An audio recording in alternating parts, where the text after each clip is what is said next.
Oi pessoal, tudo bem? Professor César falando. Estamos aqui para mais uma aula de ensino remoto de emergência. Bom, gente, no último vídeo nós paramos aqui, né?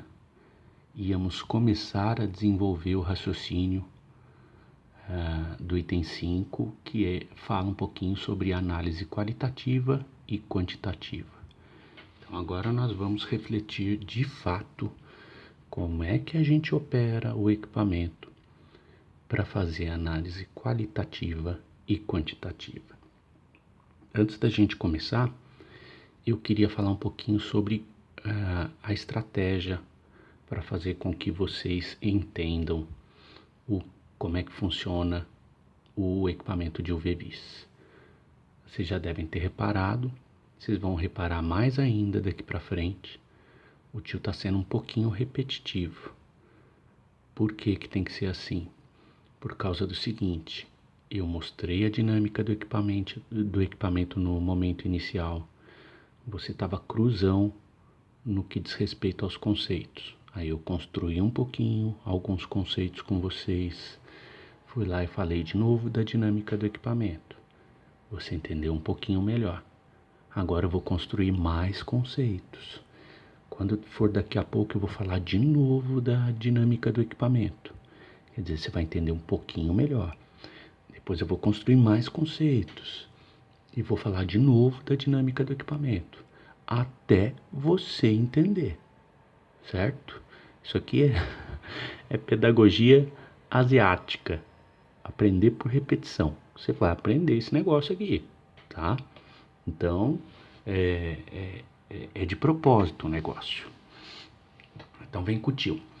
Como fazer análise qualitativa e quantitativa no UV-Vis? Vamos lá. Vamos falar um pouquinho primeiro como é que a gente faz análise qualitativa. Então, uma grande quantidade de informações negativas podem ser deduzidas a respeito da estrutura molecular a partir de um espectro de UV-Vis.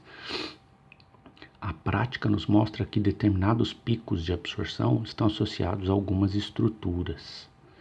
Por exemplo, se um composto não absorve na faixa de 200 a 300 nanômetros, significa que ele não possui duplas conjugadas, não contém anéis benzênicos, não contém grupos aldeídos, cetônicos, nitro, brometo ou iodeto. Se o composto possui, por exemplo, grande absorção em aproximadamente 280 nanômetros, isso é uma evidência de uma carbonila na sua molécula, certo? Por outro lado, o espectro de absorção pode ser comparado a espectros padrões contidos em publicações especializadas ou arquivos do próprio equipamento. A absorção na região do UV-Vis é muito mais importante para a quantificação do que para a identificação. Portanto, não é comum realizar análise qualitativa no UV-Vis. Gente, existe um equipamento que nós vamos aprender em análise instrumental 2. Esse equipamento se chama infravermelho.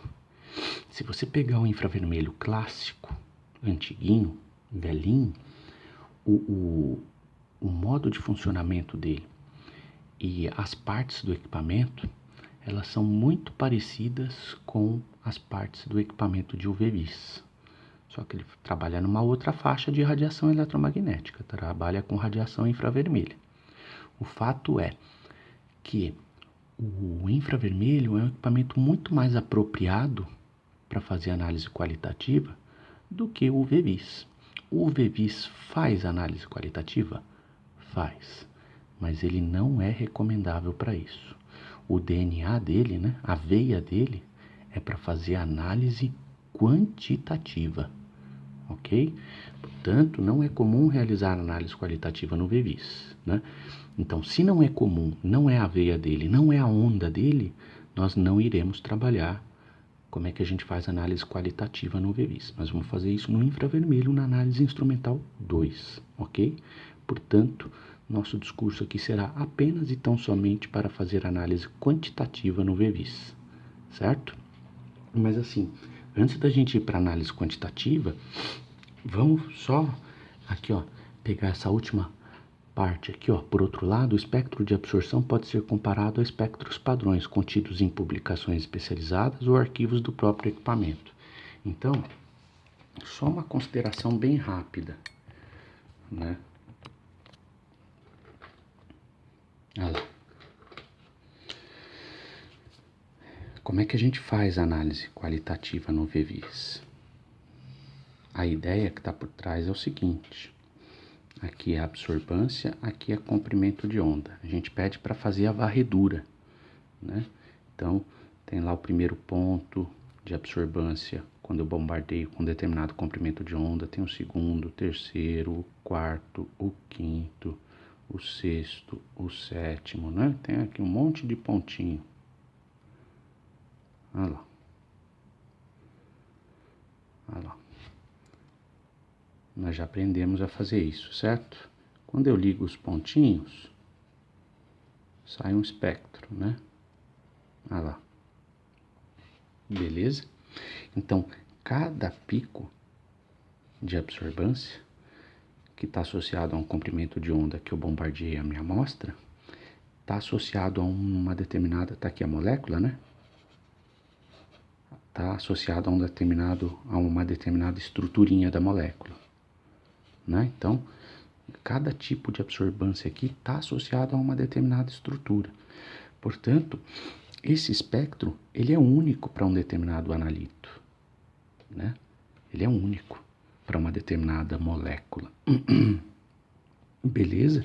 Então, o que ele está dizendo ali no slide, né? Nossa. A voz está indo embora. O que está dizendo ali no slide? Que uma das formas de se fazer análise qualitativa, ou de se pensar nisso, é comparando o espectro de absorção de padrões, né, contidos em publicações especializadas ou no próprio arquivo do equipamento. Então, vou dar um exemplo, tá? Chegou uma amostra de um composto Y lá para você, né? Eu quero fazer a análise qualitativa dele no VVIS, né? O que é que eu faço? Eu pego essa amostra e peço para ele fazer a varredura. Ele vai me dar esse espectro. E aí eu peço para o equipamento comparar com os espectros que ele tem armazenado lá na sua memória, né? Então ele pega, ele compara a figura desse espectro com a de outro, vai comparando. A hora que bater o espectro, né, tá feita a análise qualitativa. Ok? Então, esse espectro ele é único para essa substância Y. Só essa substância Y tem essa estrutura específica com uma dupla aqui, uma tripla aqui, né? Uma carbonila aqui, né? Então, tudo isso contribui para gerar um espectro único de absorção, tá? Então, só para você ter uma ideia. Só que isso não é comum de fazer no VVI, gente. A gente não faz. Para isso, existe um infravermelho que é muito mais competente para fazer esse tipo de análise. Beleza?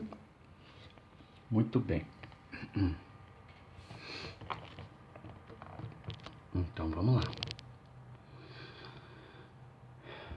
Como é que a gente faz análise quantitativa, gente? A análise quantitativa a gente faz da seguinte forma. Vamos para a folhinha aqui de novo.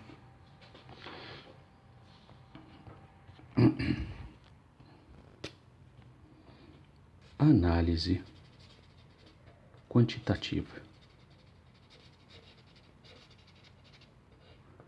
Como é que a gente faz ela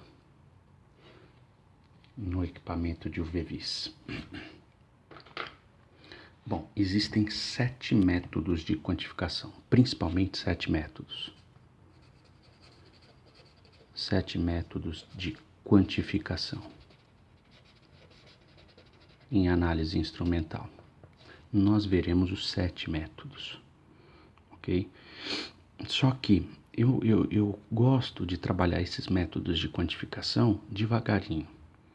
Nós não vamos ver os 7 métodos de uma vez, nós vamos ver eles distribuídos no decorrer das dos 2 cursos de análise instrumental que nós teremos. Então, nesse sexto semestre, nós veremos 4 métodos de quantificação e no próximo semestre nós veremos mais 3, tá? Então, quais são os 7 principais métodos de quantificação em análise instrumental? O primeiro é curva de calibração. Anotem aí, que é importante isso aqui. O segundo é ponto único.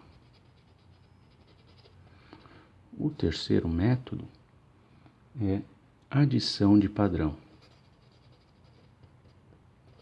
Adição de padrão. O quarto método é adição de padrão com ponto único. Essas técnicas têm, às vezes, na literatura outros nomes também, tá? É assim que o tio chama, mas na literatura, às vezes, tem variações aqui. Curva de calibração, aí que fala padrão externo, enfim. Não importa muito aqui o nome em si, tá? O quinto método é normalização diária. O sexto método é padrão interno com múltiplas adições.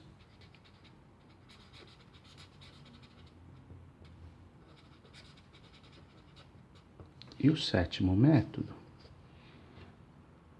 é padrão interno com ponto único.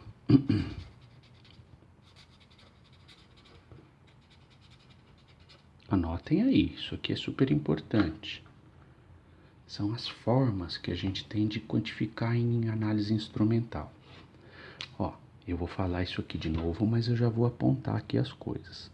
Curva de calibração está para ponto único, assim como adição de padrão está para adição de padrão com ponto único.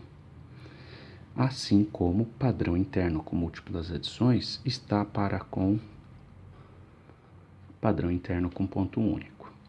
Então, existem semelhanças aqui, ó, entre essas duas e essas duas, tá? Existem, claro, muitas diferenças, tá? Isso com o tempo a gente vai perceber. O que a gente vai ver nesse semestre? Nós vamos ver essas 4 aqui, ó. Essas 4 técnicas.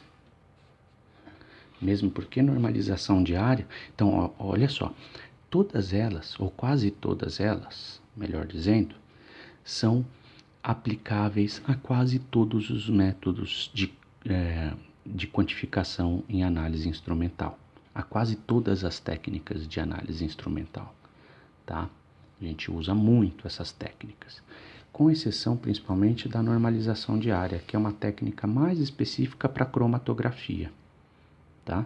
Então, essa técnica a gente vai usar em cromatografia, essas duas também a gente vai usar em cromatografia, mas eu posso usar, por exemplo, padrão interno aqui no UV-Vis, não tem problema nenhum.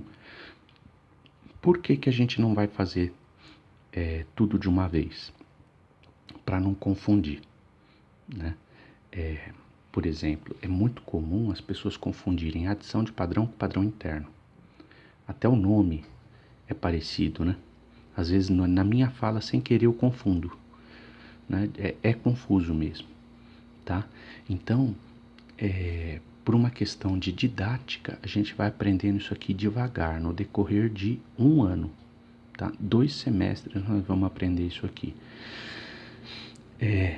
E, por exemplo, apesar desses quatro métodos de quantificação serem aplicáveis ao UV-Vis, a gente não vai ver tudo de uma vez, tá? E a gente vai ver pro UV-Vis curva de calibração, ponto único e adição de padrão. Então, olha, o que a gente vai ver agora nessas próximas semanas? esses 3 métodos de quantificação, tá? Adição de padrão com ponto único, se eu não me engano, a gente pode ver ou quando estiver olhando absorção atômica ou emissão atômica, tá? Mais para frente a gente decide isso, quando que a gente vê aqui a adição de padrão com ponto único. Mas agora, para o UV-Vis, a gente vai ver esses 3, ok? Tá claro aí? Então vamos lá, vamos para o primeiro, ó. Curva de calibração. Vamos ver como é que a gente faz curva de calibração.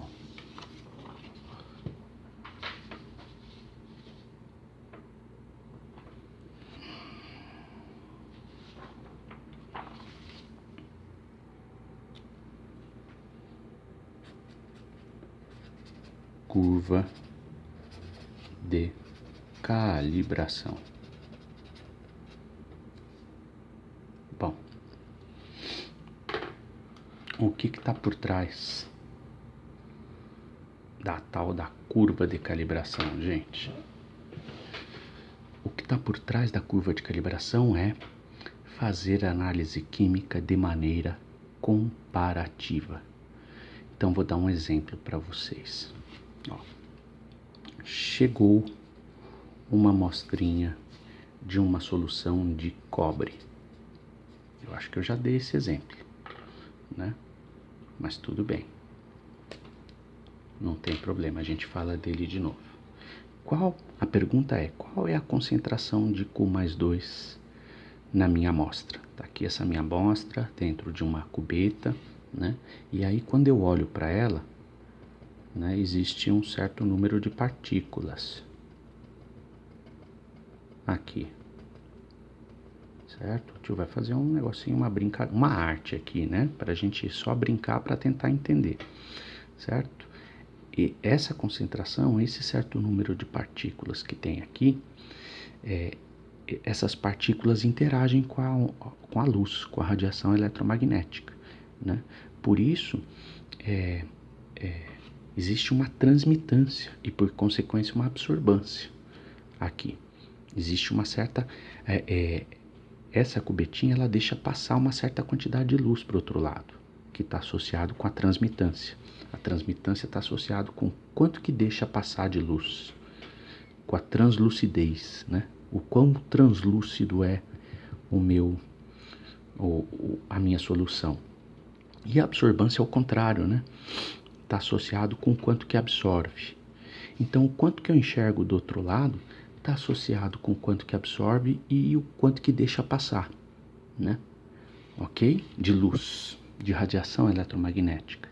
Óbvio, ó, aqui o meu discurso é para substâncias coloridas, porque o meu olho enxerga só o que é colorido, né? Mas o equipamento do UV-Vis também esse argumento que eu estou usando também é válido na zona do ultravioleta que eu não enxergo, mas o equipamento enxerga.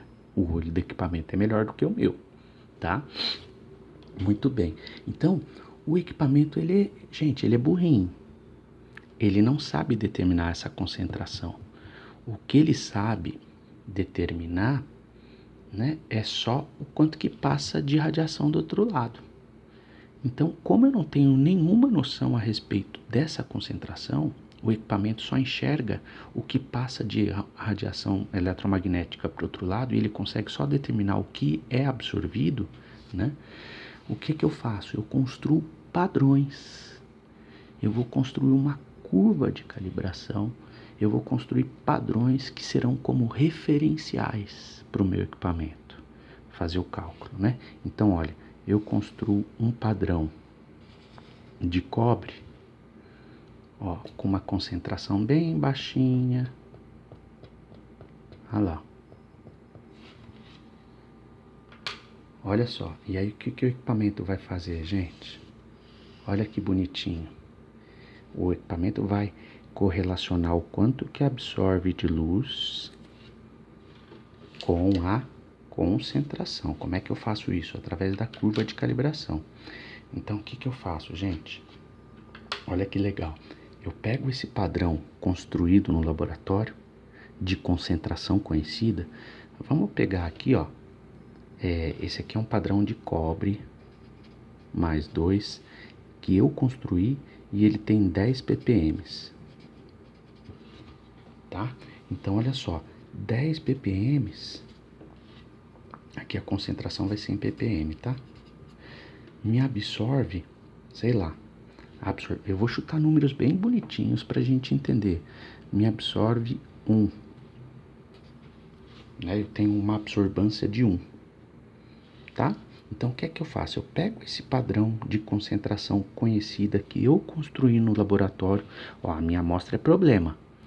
A minha amostra eu não conheço a concentração dela, eu quero determinar. Então, eu determino de maneira comparativa. Para isso, eu construo no laboratório esse padrão de concentração 10, passo, o equipamento fala assim para mim, ó, a absorbância dele é 1. Aí eu construo, ó, e aí por cor eu tô vendo que esse padrão aqui, ó, ele é muito menos concentrado do que esse. Então, vou preparar padrões de cores menos concentradas, aí eu vou aumentando a concentração, aumentando, até passar a concentração da amostra, que eu percebo visualmente que passou, né? E aí eu vou pegando padrões mais concentrados. Então, eu preparo aqui um outro padrão de concentração, né? Um padrão de cobre de concentração 20 ppm. E aí, ó, a quantidade de partículas já é maior. Tá?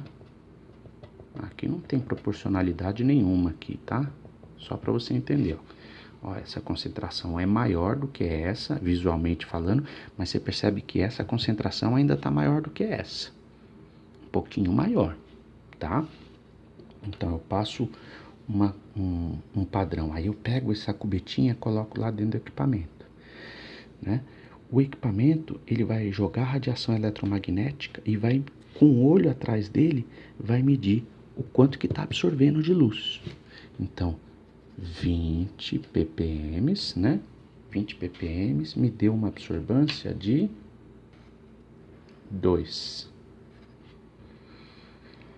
Certo? Aqui, ó. Ó, eu estou construindo pontos. Tudo bem? Ó, aí eu vou construir um padrão de concentração 30 ppm. Padrão de cobre, concentração 30 ppm. Olha lá. Olha como é que é o negócio. A concentração de partículas. Nossa, professor, que gambiarra. Pois é. Ó. Ó, visualmente eu percebo que essa concentração tá maior do que essa. Mas não importa, olha lá, vamos lá. Então, eu pego essa solução padrão, coloco lá dentro do meu equipamento.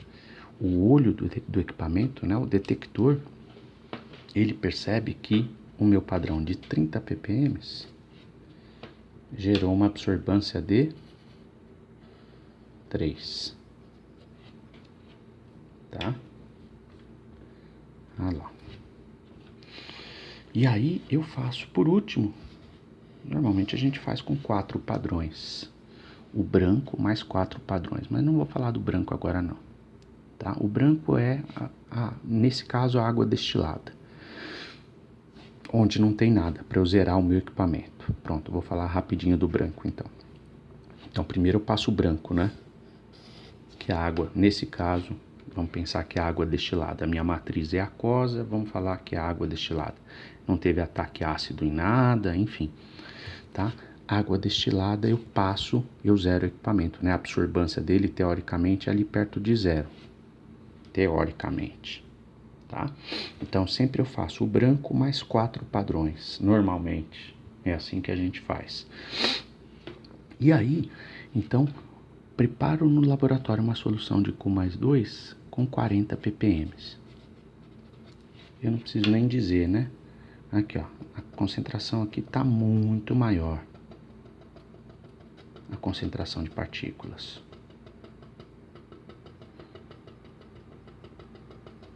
Olha lá. Nossa, professor, é muito concentrado. Pronto, olha lá. Pronto, eu já tô até Você entendeu que aqui está maior que aqui, que está maior que aqui, que está maior que aqui. Então, obviamente, como aqui tem maior número de partículas, vai absorver maior quantidade de radiação eletromagnética. Então, essa solução é super translúcida. Bom, essa daqui é super translúcida, que é o branco, né? Eu consigo enxergar plenamente do outro lado. Essa daqui é translúcida, é bem translúcida, porque ela é bem pouco concentrada, absorve pouca radiação eletromagnética, eu enxergo bem do outro lado. Essa é um pouco menos translúcida, porque tem mais partículas, absorve mais luz, eu enxergo menos do outro lado. Aqui eu enxergo menos do outro lado e aqui eu enxergo menos do outro lado. É isso que o equipamento está enxergando, gente. Então, o equipamento vai fazer o seguinte, ele vai pegar 40 ppm de concentração, vai me gerar o que? Uma absorvância de 4. Eu estou inventando os números aqui, é só para você entender o que é uma curva de calibração. Isso é uma curva de calibração. Quando eu ligo esses pontos, né, eu gero uma reta, que é a curva de calibração, tá? O equipamento, ele trabalha de maneira comparativa. Visualmente eu percebo que essa concentração da minha amostra problema, ela está no meio do caminho entre essa de 20 e essa de 30. Se eu pego essa cubetinha aqui, eu tento enxergar de maneira comparativa, eu percebo que ela está aqui, por aqui, entre 20 e 30 ppm. Só que isso, então, com o meu olho humano, eu consigo perceber visualmente que a minha solução problema de cobre, ela tem entre 20 e 30 ppm, né? Só que o olho do equipamento, ele é muito melhor do que o meu, ele sabe precisar exatamente qual que é a concentração do cobre, né? Como é que ele faz isso?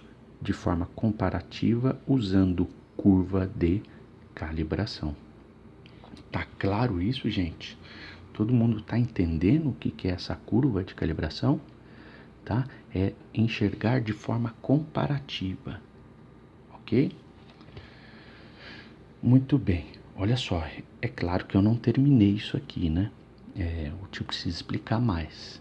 Então, como tá dando 28 minutos e eu preciso avançar na discussão, para você entender o que é a curva de calibração, eu vou parando o vídeo por aqui e no próximo vídeo eu vou continuar daqui, né? Vou continuar a falar sobre curva de calibração, isso aqui dá trabalho, certo? Muito bem, então beijo e até o próximo vídeo.